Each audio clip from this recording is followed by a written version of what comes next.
I got the divorce papers by email while I was still deployed overseas. 13 years of marriage ended in a PDF attachment.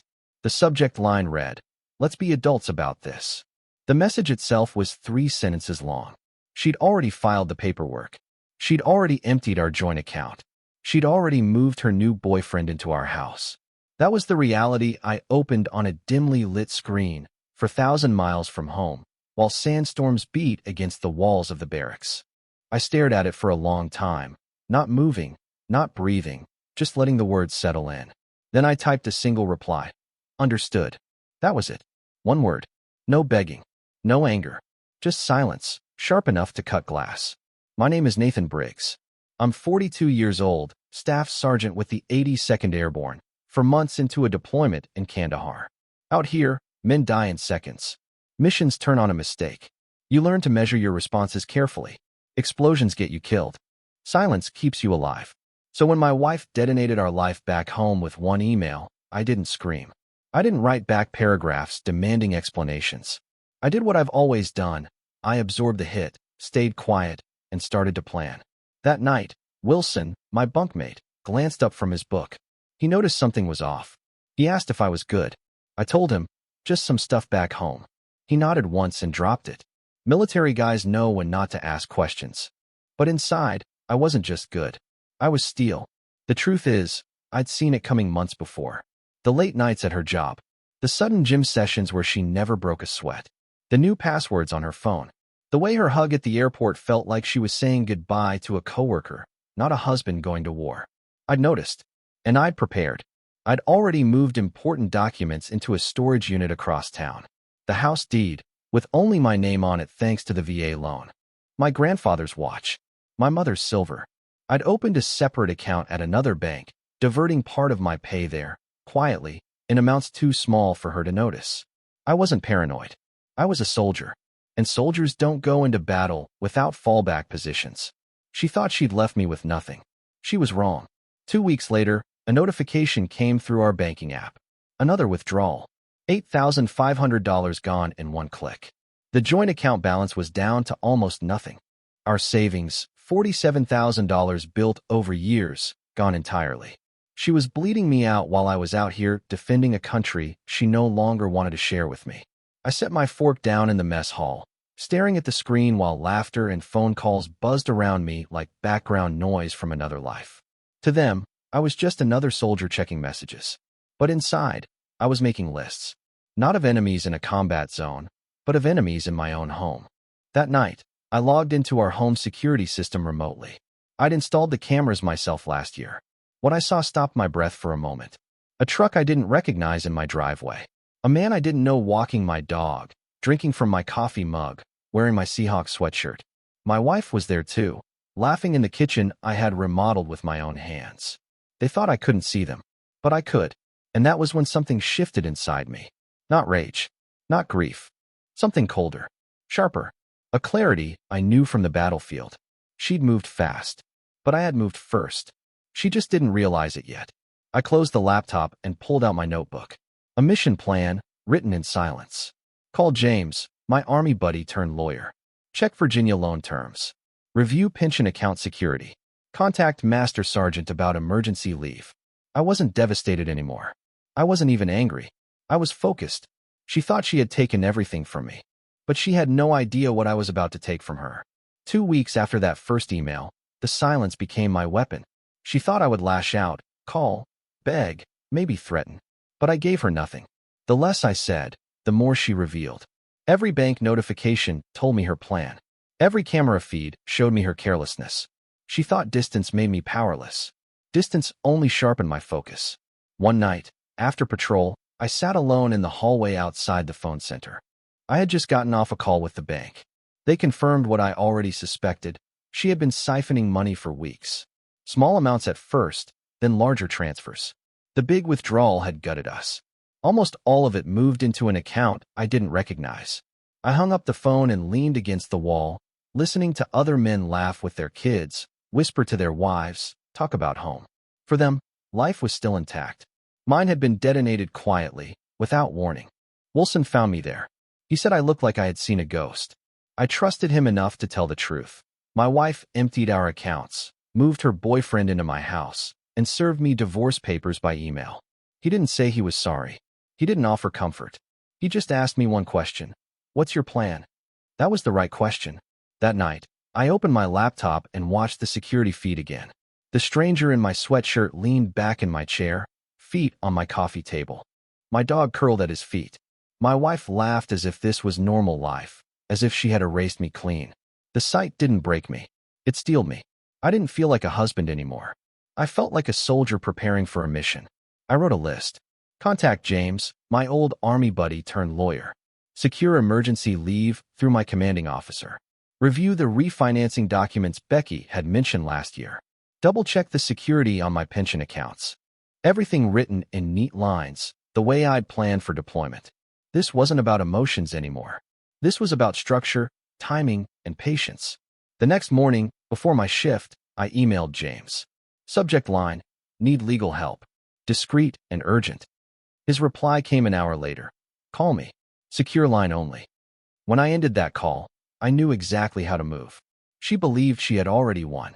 She believed I was trapped overseas, cut off, stripped of options. But what she didn't know was that I never started fights. I only finished them. And when she finally realized what I had done, it would already be too late. When James and I finally spoke on a secure line, his voice carried the same calm precision I remembered from Afghanistan. He was a lawyer now, not a soldier, but his instincts hadn't dulled. I laid everything out, divorce papers by email, the emptied accounts, the new boyfriend living in my house. James listened without interruption, then asked me the same question Wilson had. What's your plan? I told him I wanted what was legally mine, nothing more, nothing less. His answer was simple. Then you need patience, documentation, and silence. Let her actions bury her. Don't give her the chance to claim you overreacted. That was fine with me. Silence had always been my strongest weapon. Over the next weeks, I moved like a shadow. No outbursts, no wasted words. I contacted the bank fraud division, asked the right questions, gathered documents. I checked the terms of my VA loan, confirmed the deed to the house was still in my name. Every step was small, deliberate, quiet. But each step was another brick in the wall I was building around her. She thought she was locking me out. She didn't know she was the one walking into a cage. One night, I logged into the cameras again. My dog was asleep at the foot of the couch while the stranger scrolled through channels on my TV. My wife leaned against him like they had built that life together. I watched without anger. Instead, I studied. Every detail mattered. His truck was always there on Tuesdays and Thursdays. She always came home late on Wednesdays, often carrying shopping bags. Patterns reveal weakness, and I was charting every one.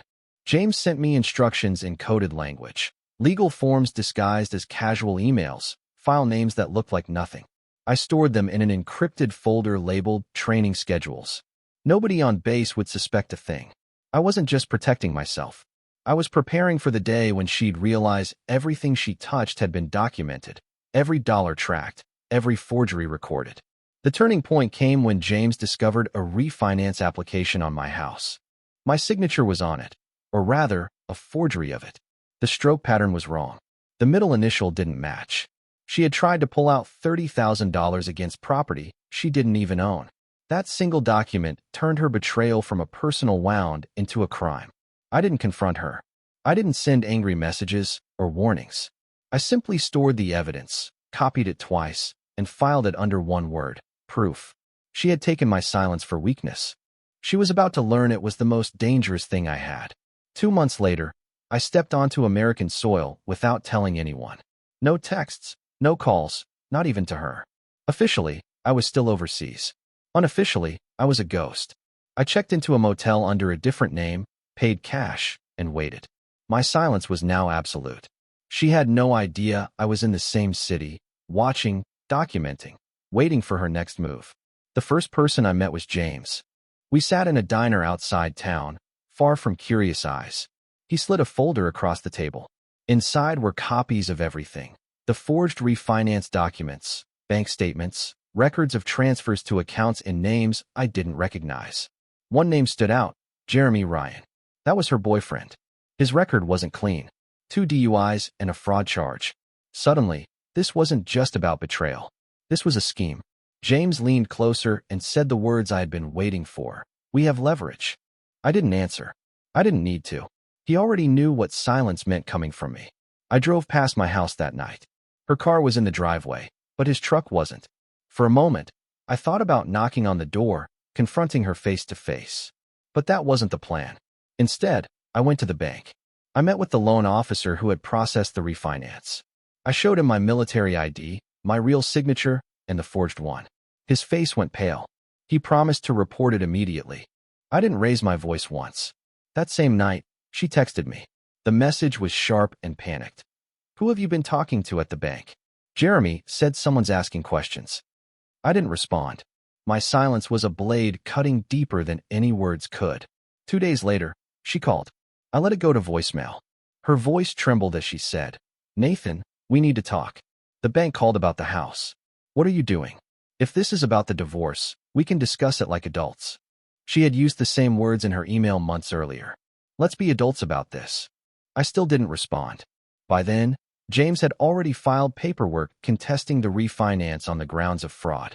He registered formal notice that no changes to the property could be made without me. The trap was closing, and she didn't even know it. Every hour she stayed silent. Every day she thought she was winning, the pressure built higher. And when the walls finally collapsed, she would realize too late that I hadn't raised my voice once. The silence began to press on her.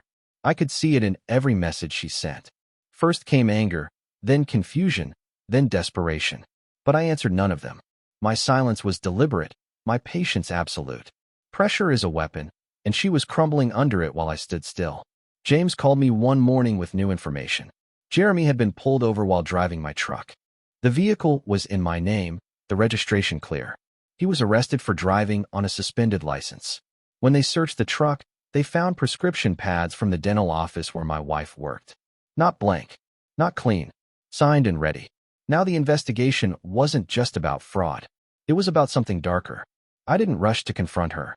I didn't storm into her office or demand explanations. I simply added the report to my growing file. Each page was another nail in the coffin of the life she thought she had built. Every forgery, every theft, every reckless decision. It all accumulated quietly, like snow on a roof waiting to collapse. That week, James introduced me to a fraud investigator named Thompson. His office was small, cluttered with files and half-empty coffee cups. He laid out the truth with the weariness of someone who had seen this before. It happens more often than you'd think, he said. Spouse deploys. The other sees an opportunity. He showed me the transfers, the forged refinance, the irregular payments to a name I hadn't recognized before. Daniel Spencer, a real estate agent. That was the missing piece. She wasn't just draining accounts. She was preparing to sell the house. My house. The one secured through my VA loan, in my name alone. The house I had rebuilt with my own hands after each deployment. And she was doing it with her boyfriend's help. The realization didn't make me angry. It made me calm, colder than ever. Because it meant her betrayal wasn't random. It was structured, planned, and rehearsed. James later confirmed the connection. Spencer and Jeremy had done this before. Multiple times. Women left behind during deployments, houses sold under market value, cash moved quickly. A pattern, a scheme, and my wife had walked right into it. Whether as a willing partner or a manipulated pawn, I didn't know. But it didn't matter. She was in the middle of it now, and so was I. That night, I sat in the motel room, the folders spread open before me. Each page was proof. Each photo, each bank statement, each forged signature. I didn't feel like a victim anymore. I felt like a man waiting for the right moment to strike. She thought she had erased me from my own life. She didn't know I was already writing the ending to hers. The more evidence I gathered, the calmer I became. She was panicking, leaving traces everywhere, while I stayed silent, moving only when necessary. I had already contested the refinance, already frozen the fraudulent money. Now I was focused on watching the collapse play out, step by step. James put me in touch with the FBI's Financial Crimes Division. They had been following similar cases, military families targeted during deployments, homes sold under value, money funneled through shell accounts. My file, my evidence, was exactly what they needed to connect the dots. I wasn't just protecting myself anymore. I was part of something larger, something that could stop them from doing this to anyone else. Still, I kept my distance. She didn't know I was home. She didn't know I was watching. She only felt the pressure building around her, like walls tightening.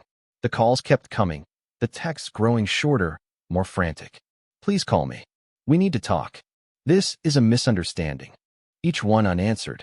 Silence was my shield, and it was working. One afternoon, I parked down the street from my own house. From a distance, it looked ordinary.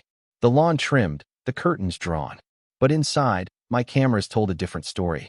Jeremy and Spencer were in the living room, walking through with a clipboard, taking photos. My wife stood in the kitchen, arms crossed, silent. The audio picked up enough. Spencer promised a quick cash offer. Jeremy assured him I wouldn't interfere. They laughed about military husbands. All the same, Spencer said. They make noise, then disappear. I recorded everything. Forwarded the feed to the FBI with 2 words, happening now. Then I waited. 20 minutes later, unmarked vehicles surrounded the house. Agents moved in fast, quiet, precise. I stayed parked, invisible, while Jeremy and Spencer were let out in handcuffs. Neighbors gathered on sidewalks, whispering. My wife appeared in the doorway, her hands over her mouth, frozen as agents carried out boxes of files and computers. Agent Patel called me afterward. She said the operation had been bigger than expected. 3 states, multiple victims, military families targeted systematically. My evidence had been the final link they needed. Jeremy and Spencer would face charges for conspiracy, wire fraud, and attempted property theft. As for her, Patel was careful. Her involvement wasn't clear. Maybe she had been a willing partner. Maybe she had been blinded by promises and lies. But either way, she was caught in the wreckage. I told Patel the only thing that mattered. I wanted what was legally mine and nothing less. That night, I drove back to the motel. I didn't feel triumph. I didn't feel rage. I felt something sharper, something colder. She had thought she could erase me quietly. Instead, it was my silence that erased her world. The morning after the arrests, my phone buzzed with another voicemail from her. Her voice was cracked, restless. She said she didn't understand what was happening, that Jeremy had been taken, that men in suits had stormed the house. She begged me to meet her, to explain, to make it stop. I let the message play out in silence, then deleted it. She was standing in the ruins of her own choices, and I wasn't going to pull her out. James called me later that day. He said the FBI had seized enough evidence to lock Jeremy and Spencer away for years. He also said my wife had signed a full statement admitting she forged my signature on the refinance. She claimed she did it because she thought I was hiding money, that Jeremy had convinced her I planned to leave her with nothing. Whether she believed that or used it as an excuse didn't matter. What mattered was that she had confessed. The settlement came next. James negotiated it like a soldier clearing a room, methodical, decisive, leaving nothing behind. She forfeited any claim to the house, to my pension, to any savings. She agreed to restitution for the money she had stolen, and she signed documents admitting to fraud. In exchange, I didn't press criminal charges. It wasn't mercy. It was strategy. My silence had left her no ground to stand on, and she surrendered before the first shot was fired. I never once spoke to her directly. Not a call. Not a meeting. The divorce was finalized 6 months after that first email in Kandahar. No arguments. No courtroom drama. Just paperwork, stamped and signed. Clean break. She had detonated our marriage with 1 email. I ended it with 1 signature. On the day the last document was filed, Agent Patel called me. She said Jeremy had pled guilty, 8 years for fraud and identity theft. Spencer had taken 12. She told me my case had been the keystone for 11 other military families who had been targeted the same way. Because of the file I built, they would get restitution. Families like mine, who had thought their homes were safe while they served. When she hung up, I sat alone on the porch of my motel room, staring at the sunset over Spokane. I didn't feel victory.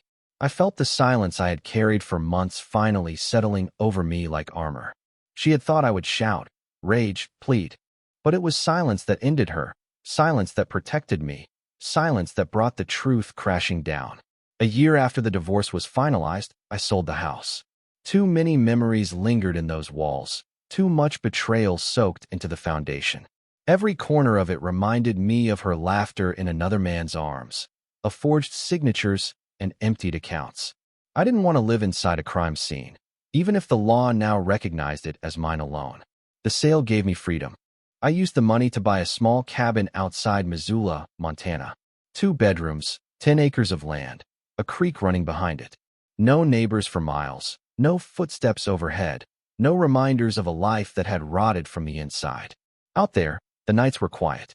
The silence wasn't heavy anymore. It was clean, sharp, like the sound of a rifle chamber locking into place. I retired early from the Army.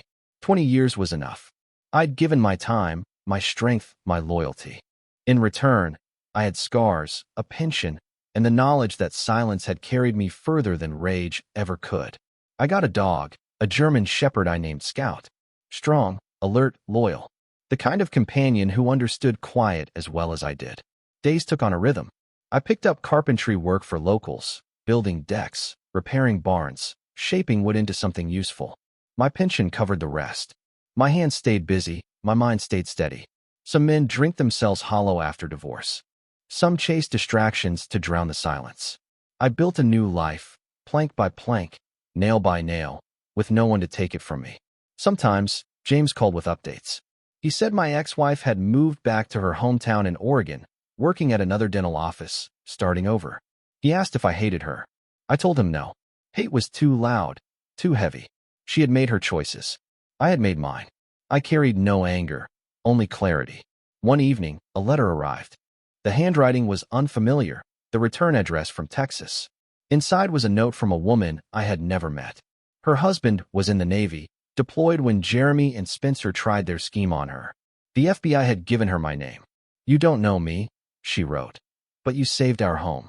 Thank you for fighting back when it would have been easier to just walk away." I pinned the letter to my refrigerator. Some nights, when the silence felt too sharp, I looked at it and remembered. My fight hadn't just been mine. My silence had spoken for others too. Word eventually reached me about Jeremy and Spencer. Both were serving their sentences. Jeremy for 8 years, Spencer for 12. Federal time, no shortcuts. The operation they had run across 3 states had collapsed completely, swept up by the evidence James and I had handed over. For once, the system worked the way it was supposed to. Their empire of lies had dissolved into a prison schedule of concrete walls and steel doors. My ex-wife's fate was quieter. She stayed in Oregon, blending into a life far smaller than the one she thought she'd built on deception. She never reached out again, except for one message that came months after the trial. A text that simply said, "I never meant for things to end this way." I stared at it for a long time, then deleted it without replying. There was nothing left to say. Silence was my only answer, and it was final. Life in Montana settled into a rhythm I hadn't known in years. Scout and I hiked through pine forests at dawn, the air sharp with cold. I built furniture for neighbors, carved tables that outlasted conversations. Nights were spent on the porch, listening to the creek behind the cabin, watching the sky shift from fire to ash. It was a kind of peace that wasn't loud, wasn't forced. Just steady, earned mine. But shadows lingered. Some nights I woke from dreams where I was back in Kandahar, sand in my teeth, rifle heavy in my hands. Other nights, it was her face that came back, not the woman I married, but the woman who had signed my name onto papers I never saw, who had given away a life we built like it was nothing. Those nights, I would sit up, pour a glass of water, and walk outside into the cold. The silence there wasn't suffocating. It was cleansing. One winter evening, James visited. He stood in my cabin, looking around at the tools, the wood stacked neatly against the walls. He said, "You did it. You rebuilt." I told him I hadn't rebuilt. I had built something new, from nothing, with nothing but silence and patience. He nodded once, the way soldiers do when words aren't needed. The past hadn't vanished. It never does. But it no longer owned me. The lies, the betrayal, the email that ended 13 years with 3 short sentences. Those were just ghosts now. They couldn't touch me anymore. I hadn't shouted her down. I hadn't fought Jeremy in the open. I had stayed quiet. And in the end, silence had been the sharpest weapon of all. The cabin became more than a refuge. It became proof that silence could rebuild what betrayal tried to destroy. Each morning, I split wood behind the house, the sound of the axe carrying across the empty fields. Each evening, I walked the property line with Scout, his ears twitching at sounds I couldn't hear, his presence steady beside me. Life had narrowed into something simple, something sharp. No lies, no forged signatures, no email detonations. Just work, quiet, and control. Sometimes, in town, people asked why I left the army. I told them 20 years was enough. They nodded, satisfied with that answer. What I never told them was the truth, that the army had taught me to live in silence, to trust it, to use it. And when the person I trusted most tried to erase me, it wasn't rage that saved me. It was the lessons of silence. One spring afternoon, I received another letter. This one was from the FBI. A formal notice thanking me for my cooperation, noting that restitution funds had been distributed to other families harmed by Jeremy and Spencer's scheme. I wasn't just a case number. I was part of the reason those families got their lives back. I folded the letter and placed it beside the first one on my refrigerator. 2 reminders of what silence could accomplish. My ex-wife never resurfaced beyond that single text. Whether she rebuilt or collapsed under her own choices, I didn't care to know. She had stepped out of my story the moment she chose betrayal. She had written her ending. I had written mine. Looking back, people might expect anger, or grief, or a thirst for revenge. But those emotions are noisy. They burn out fast. What lasts is colder, quieter. It's the discipline to wait while your enemy digs their own grave. It's the patience to let the weight of their choices crush them while you remain steady. It's the power to walk away without raising your voice, knowing silence has already said everything that needed to be said. Some men fight back with words, some with fists. I fought back by listening, by planning, by refusing to break. She thought she had ended me with 3 sentences on a screen. But when the dust cleared, it was her life in ruins, not mine. Now I sit on my porch in Montana, the creek running behind me, the horizon stretching wide. Scout rests at my feet, the air sharp with pine. I think about the man I was before the email, the man who still believed loyalty was enough to hold a marriage together. That man is gone. What remains is harder, sharper, quieter. And in the end, that silence was louder than anything she could have imagined. What would you have done in my place? If the story hit you, leave a like. And don't forget to subscribe. It only gets stronger from here.